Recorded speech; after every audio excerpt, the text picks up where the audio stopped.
Bonjour et bienvenue à cette présentation sur l'apport de la biochimie pour déterminer la zone thermoneutre et améliorer la profitabilité. Qu'est-ce que la zone thermoneutre? La zone thermoneutre, c'est l'endroit où les oiseaux n'ont pas besoin ou dépensent le moins d'énergie pour se réchauffer ou pour se refroidir s'ils ont trop chaud. C'est la zone aussi où l'oiseau va souvent consommer le plus d'aliments et où il va lui en rester le plus pour faire du gain. Donc, si on fait la différence entre ce que l'oiseau est capable de consommer versus ce qu'il doit dépenser pour ses besoins de maintenance, c'est ce qui nous reste pour faire du gain. Donc, la biochimie clinique, elle, peut nous permettre d'évaluer si la combinaison de l'environnement et de l'alimentation fait en sorte que l'oiseau est en équilibre dans sa zone de confort et consacre le plus d'énergie possible à la croissance et à la production. On est tous habitués à évaluer les signes qui peuvent nous indiquer un inconfort chez les oiseaux, soit des oiseaux avec le bec ouvert et qui allaitent et qui ont une respiration superficielle. Cette respiration-là entraîne une perte importante de CO2 respiratoire que l'on peut mesurer avec l'hématologie et la biochimie clinique. Lorsque les oiseaux ont froid, il va y avoir un regroupement. Les oiseaux au centre du regroupement vont souvent avoir chaud et les oiseaux à la périphérie, eux, vont avoir plus froid et vont souvent ralentir leur respiration. De plus, ils vont augmenter l'utilisation d'énergie, ce qui peut entraîner la production de certains métabolites de la production de cette énergie-là. Ce que nous, on recherche, c'est un poulet en équilibre. Quand on regarde la distribution normale des pH sanguins, on voit que le poulet tend à rester un pH entre 7,30 et 7,45. Sur les extrémités de cette zone-là de confort, l'oiseau va vouloir compenser pour ramener son pH à l'intérieur, il va quand même dépenser un peu d'énergie. Donc, l'idéal, c'est de garder nos oiseaux autour de 7,35 à 7,42, 7,45. Donc, aussi, lorsque les ions majeurs sont débalancés, ça prend de l'énergie pour les éliminer. L'effet métabolique est aussi important. Donc, comment les températures affectent l'équilibre acide-base des oiseaux? La première chose qu'on se rappelle de nos cours de physiologie, c'est que une augmentation de la fréquence respiratoire nous fait perdre du CO2. C'est pour ça que quand les gens perdent le contrôle de leur respiration, on va leur demander de respirer dans un sac en papier, ce qu'on ne peut pas faire avec les poulets, mais ça nous rappelle que la perte excessive de CO2 peut avoir des conséquences importantes. Donc, l'augmentation de la fréquence respiratoire, la diminution de la PCO2 et l'augmentation du pH entraînent une alcalose. Afin de compenser ces effets-là, qui sont très rapides, dans 30 minutes, l'organisme, lui, va se mettre à excréter des ions bicarbonate si la situation persiste plus que 24 heures à 48 heures. Donc, cette réaction ou ce qu'on appelle la compensation prend beaucoup plus de temps. Et une fois qu'elle est enclenchée, elle prend du temps aussi à s'arrêter. Les basses températures, quant à elles, peuvent entraîner une acidose respiratoire. Donc, cette zone de confort change en fonction de l'âge, mais aussi en fonction de l'humidité, de la vitesse de l'air, de la densité des oiseaux, de l'emplument et de l'alimentation.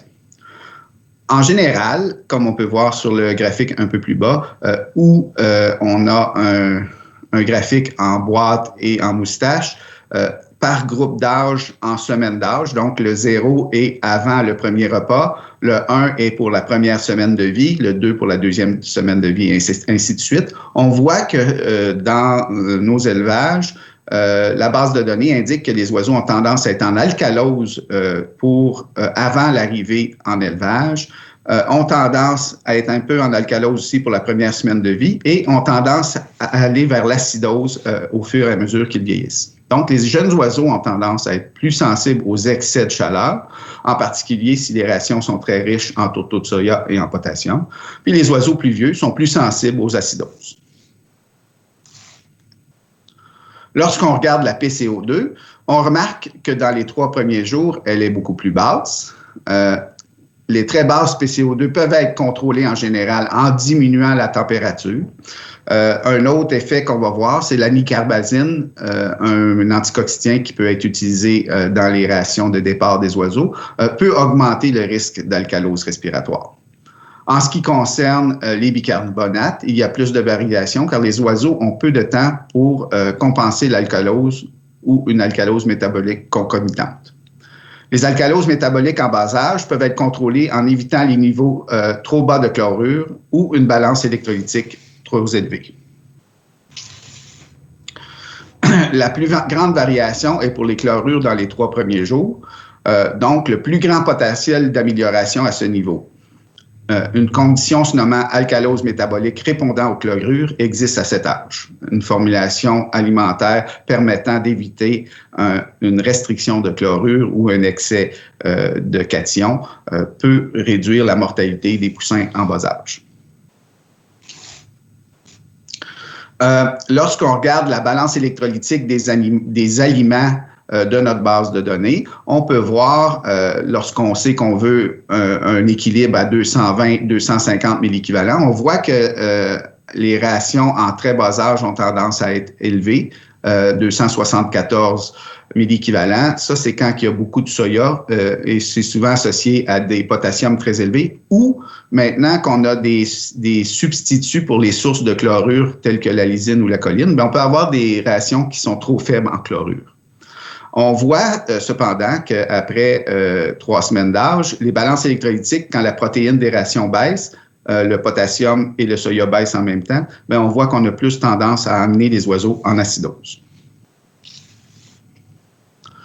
Je vous donne un exemple maintenant quand on regarde dans l'environnement des oiseaux. On a des oiseaux ici haletants avec les becs ouverts, mais pour le Canada, c'était un temps de l'année où il ne devait pas avoir chaud. C'était le mois de novembre.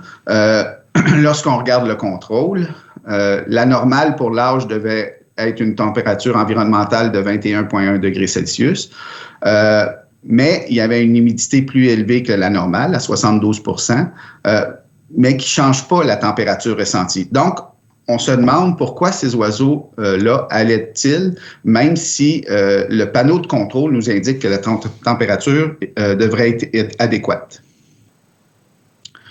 Donc, moi, j'utilise ce diagramme-là pour regarder la température ressentie en fonction de l'humidité. On peut voir clairement que dans les températures plus élevées, l'effet de l'humidité est plus grand sur un effet de réchauffement. Et aux températures plus basses, l'effet de réchauffement diminue et même on peut avoir un effet de refroidissement par l'humidité. Dans le cas clinique que je vous montre, pourquoi les oiseaux allaitent-ils? Bien, si on prend une caméra infrarouge, celle-ci nous indiquait que la température médiane de l'environnement des oiseaux était de 26,3 degrés Celsius ou 79 Fahrenheit et que la température ressentie, elle, en fonction de l'humidité, était beaucoup plus élevée à 28 degrés Celsius. Donc, on est en fonction de se demander qui dit vrai. Puis je vais vous dire, c'est souvent l'oiseau qui a raison parce que c'est lui qui le ressent. Donc, s'il haletait, il avait probablement chaud. Pour le prouver, bien, on a pris des prises de sang, on a pris 4 oiseaux. L'évaluation du pH sanguin, 7,45, 7,43, 7,45, 7,40. Donc, on a tous des oiseaux qui sont en alcalose. La PCO2 est du côté bas à 40, 41, 40 et 40. Donc, lorsqu'on fait l'interprétation de ces données-là, on a une alcalose respiratoire chez 3 oiseaux, un oiseau normal mais élevé, puis un oiseau dont l'alcalose respiratoire était assez chronique ou depuis assez longtemps pour qu'il commence à compenser par une perte de bicarbonate. Donc, ça ne répond pas pourquoi les oiseaux avaient cet effet-là, qui ment le panneau de contrôle ou les oiseaux. Lorsqu'on prend une photo thermique un petit peu plus éloignée où on a pris la sonde du panneau de contrôle, bien, celle-ci nous indiquait effectivement une température de 21, mais l'environnement était beaucoup plus chaud à 26. Donc, pourquoi? Bien, on a changé l'angle de la caméra. Et sur la photo suivante, en prenant du recul, on voit qu'un courant d'air froid allait heurter une surface dans le poulailler et refroidissait artificiellement la sonde. Donc, c'était la sonde qui mentait et non les oiseaux. La même chose peut se produire en fonction des saisons. Même si on demande la même consigne de température, les saisons, les paliers de ventilation, le chauffage et l'emplumement des poules de reproduction changent la température ressentie des oiseaux. Si vous regardez le graphique du haut à droite, on voit durant une saison de ponte que le début de la ponte a été en été et que la fin de la ponte a été en hiver. Cet éleveur-là a été obligé d'augmenter sa consigne de température parce qu'en été, les paliers de ventilation faisaient que la moyenne de la température entre le minimum et le maximum était plus chaud, donc permettait une économie d'énergie, mais qu'en hiver, les minimums qui arrivaient en dessous de la consigne, parce que pour que le chauffage parte, c'est souvent 1 degré en dessous de la consigne, faisaient en sorte que les oiseaux perdaient de l'énergie.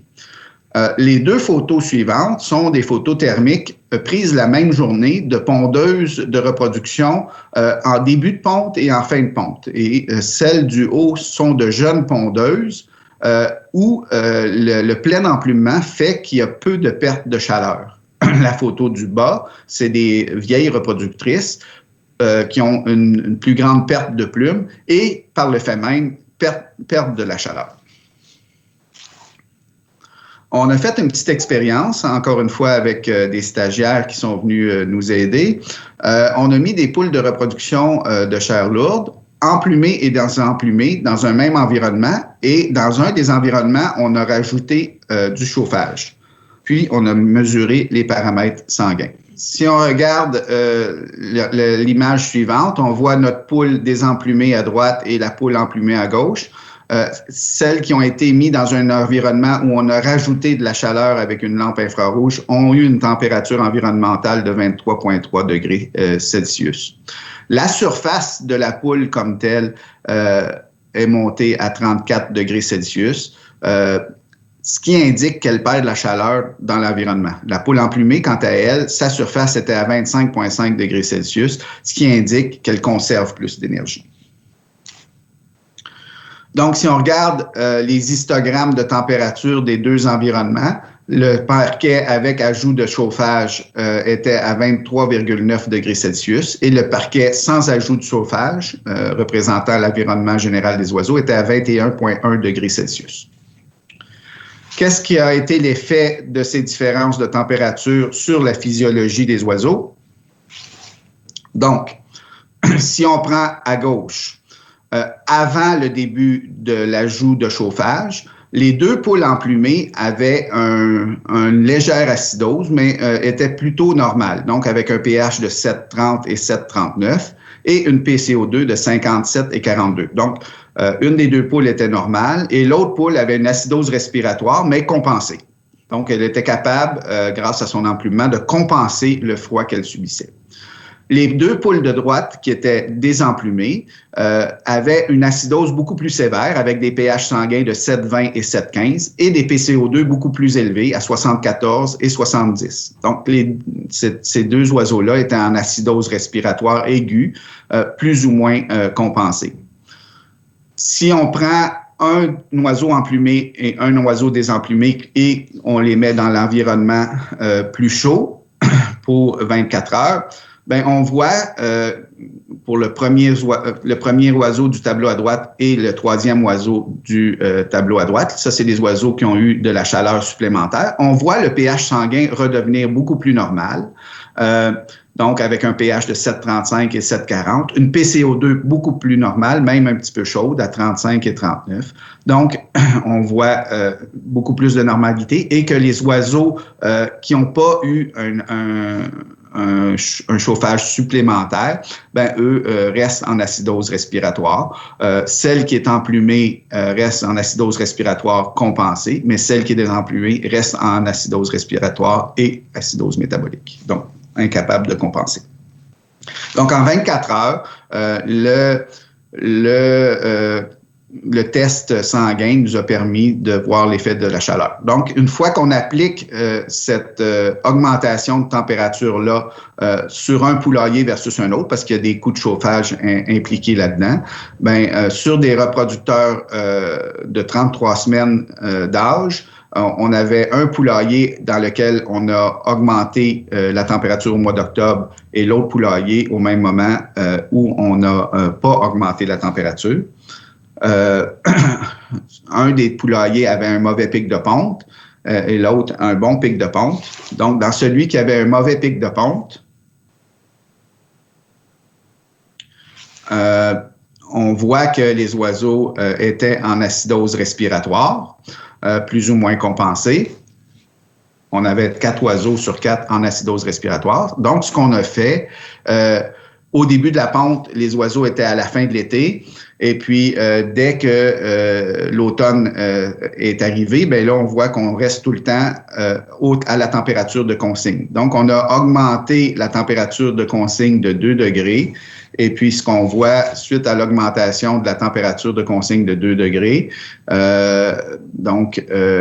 on voit un profil respiratoire beaucoup plus normal avec des pH entre 7,34 et 7,41. Et ce qui est le plus intéressant, c'est l'amélioration du pic de ponte. Donc, on voit aussi par thermographie que le poulailler avec les paramètres moins bons était plus froid, avec une médiane de 74 degrés Fahrenheit, et les poulaillers qui étaient avec des meilleures performances avaient une température médiane de 76 degrés Fahrenheit. Donc, même avec la même consigne, on n'avait pas les mêmes paramètres. Ce qu'on a fait, c'est qu'on a augmenté la température de consigne de 2 degrés, ce que vous voyez sur le graphique supérieur. On voit que la ligne verte, le minimum de température a augmenté de 2 degrés. Et puis, si vous regardez la ponte en dessous, dès qu'on a augmenté les températures, la ponte a augmenté au-dessus de la courbe de production. Donc, on peut remarquer qu'en début de ponte, à la fin de l'été, même pour le même point de consigne, il y avait un surplus de chaleur. La baisse de température en automne a affecté le pic de ponte. Une augmentation de la consigne de 2 degrés Fahrenheit a permis une augmentation relative aux objectifs de la race. On peut remarquer qu'en début de ponte, à la fin de l'été, même pour le même point de consigne, il y avait un surplus de chaleur dans ce poulailler et un système de chauffage supplémentaire a été ajouté et a réduit l'incidence de la baisse de température saisonnière. Donc, l'effet d'un chauffage supplémentaire a permis de garder une consigne plus basse, mais des températures plus uniformes entre les différents endroits dans le poulailler. Donc, l'évolution du cas, dans les deux cas, on a eu une amélioration de l'indice de ponte suite à l'augmentation de la température. Donc, si on regarde la PCO2 suite à l'augmentation de la température chez les poules de reproduction lourde, on voit que on a quand même assez souvent des oiseaux avec des PCO2 assez élevés, un peu à cause du gros gabarit des oiseaux. Si elles viennent un peu grasses, les échanges gazeux, la compression sur les sacs aériens fait en sorte que les échanges sont moins bons. Donc, ils sont très sensibles aux acidoses respiratoires. On le voit aussi si on regarde le graphique complètement à gauche, durant les 50 premiers jours de vie des poulets à chair, on voit que plus ils grossissent, plus la PCO2 augmente. Donc, on a une capacité un peu limitante des poumons présentement. Quelles sont les façons de compenser? On peut augmenter la température, on peut préchauffer avant l'arrivée des poussins, on peut changer les paramètres nutritionnels, métaboliques et on doit surtout viser une balance électrolytique sodium-potassium chlorure de 220 milléquivalents. Je vous présente ici un effet l'effet du préchauffage. La photo du haut est un poulailler où il n'y a pas eu de préchauffage en hiver. On voit que le système de chauffage radiant a créé une zone très chaude en blanc. Les zones de couleur sont les zones de température de confort entre 88 et 102 degrés Fahrenheit et la zone en noir est en bas de 88. Si on regarde cette photo-là, on voit clairement qu'il y a seulement 2 pipettes qui sont dans la zone de confort, ni trop chaude ni trop froide. Si on prend le même poulailler puis on fait un préchauffage, bien, on peut voir sur les photos du bas où la zone de confort située entre 88 et 102 Fahrenheit est beaucoup plus large. Donc, on a un meilleur accès à l'eau et à l'aliment dans le bâtiment. Les changements de pH peuvent influencer d'autres voies métaboliques. Donc, le pH affecte le potassium sanguin, le calcium ionisé et les messages associés au calcium ionisé, la saturation et la désaturation de l'hémoglobine par l'oxygène, l'hémoglobine et l'hématocrite et, bien sûr, l'humidité des litières. Donc, en conclusion, la combinaison de la biochimie peut améliorer le confort, le bien-être et les performances des oiseaux. Je vous remercie beaucoup de votre attention et je suis disponible si vous avez des questions.